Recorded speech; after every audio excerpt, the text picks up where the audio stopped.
You're not gonna, go ahead. Could you call on Mr. Courtney? Mr. Courtney is recognized. Great. Thank you, Mr. Chairman, and thank you to Ranking Member Scott. And I apologize, a lot going on today, but I did read, again, the witnesses' statements, and again, want to thank all of you for being here and the effort that you put in to your testimony.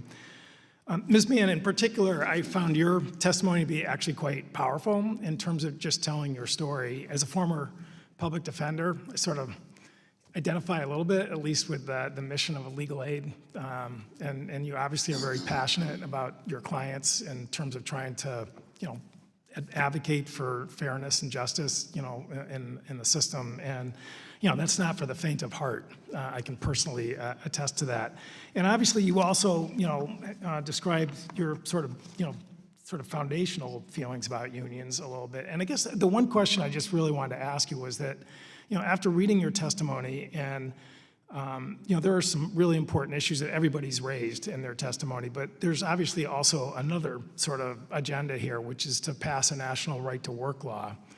And I just was curious just to hear what your thoughts were about whether or not that somehow, would be a solution to, the problem that's been identified here, because that would be a fairly blunt instrument, in terms of the rights of workers who, again, who belong to unions that are actually doing good things for themselves. Yeah, there's the union members that I work with, while they have been told that they are aware of their rights, most of them did not know that they had the right to file for a religious objector status. I understand that. I'm really talking about, we're here as members of Congress to deal with legislation, and there's a bill to pass a national right-to-work law, and that's really my question. Do you feel that that is something Congress should take up, and that would be a solution in terms of, really radically rewriting the labor laws of this country? I think, as Mr. Rubenstein said, the labor laws need to be addressed under the current framework, and then NLRB should take up the claims that we filed with them about an unfair representation and the duty to represent.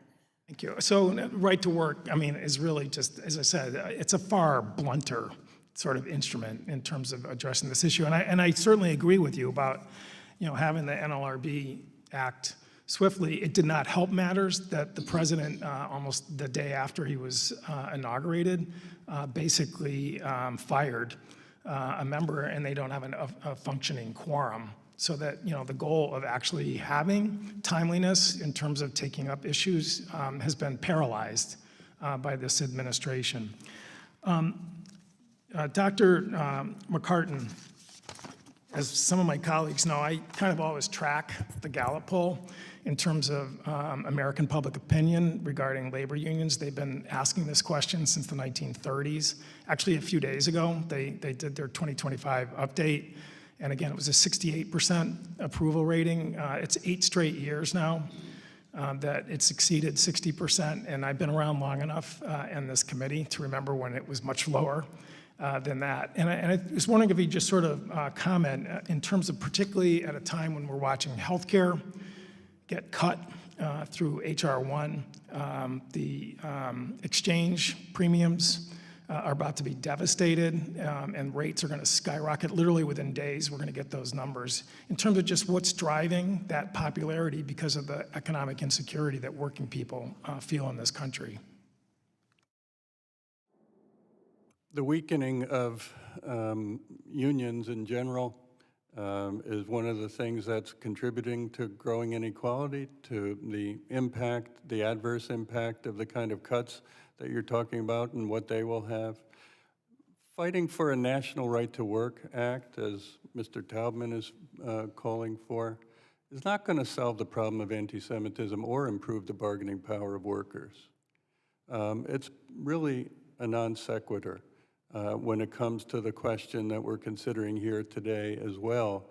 That is, do unions promote anti-Semitism? Union members have rights. There's been lots of talk that union members aren't, or unions are not properly defending their members, representing them today. I would assert that they represent their members as well as anybody on this panel represents your constituents. That doesn't mean that your constituents agree with everything you do. They don't. That doesn't make your positions any less legitimate. That's what unions are about, representing people, and they might not do it to the satisfaction of every member. We've heard from both Ms. Mann and Mr. Rubenstein that they don't want to support an organization, okay, that they object to, and they're not. They have the right not to, and they're not.